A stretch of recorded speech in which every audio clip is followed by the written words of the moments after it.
150 ريال بتعيشك شهر، خليك معايا. اول شيء الله يسعدكم، الله يسعدكم، اضافات واشتراكات ولايكات، كل شيء يا اخوان. يا اخوان ما بقي شيء، ما بقي شيء ونوصل 100,000. اول شيء معنا حبيب السعوديين، الرز للكبسة. شوفوا هذا على عرض بكم؟ 36 ريال. اول مشترياتنا كبستي كبستي. لا لا لا. ثاني شيء الدجاج، اشتري 3 حبات ويكون عليها عرض. شوف هذه مكتوب 19، العرض اللي عليها كم؟ 17 ريال. ثالث شيء اللحم المفرومة، هذه ممتازة وقيمتها ب4 ريال. اشتر 5 حبات. بالدجاج ليش قلت 3 حبات؟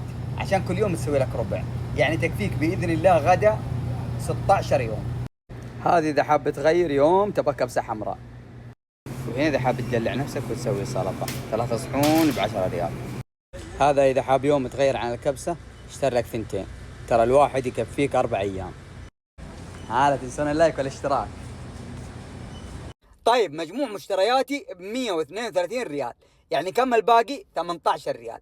ال 18 ريال هذه اقدر اشتري فيها عصير، اقدر اشتري فيها مثلا عصير كبير اخليه عندي في الثلاجة كم يوم اشربه. ال 16 يوم الاولى تسوي ربع دجاجة مع شوية رز، هذه تكفيك 16 يوم غدا. ايش بعده حاب تنوع؟ لحمة مفرومة مع المكرونة. يا ويلي، جوي واجوائي نفس الطريقة هذه، لا تفوتكم. وإذا عجبكم المقطع لا تنسون اللايك والاشتراك، الله يسعدكم.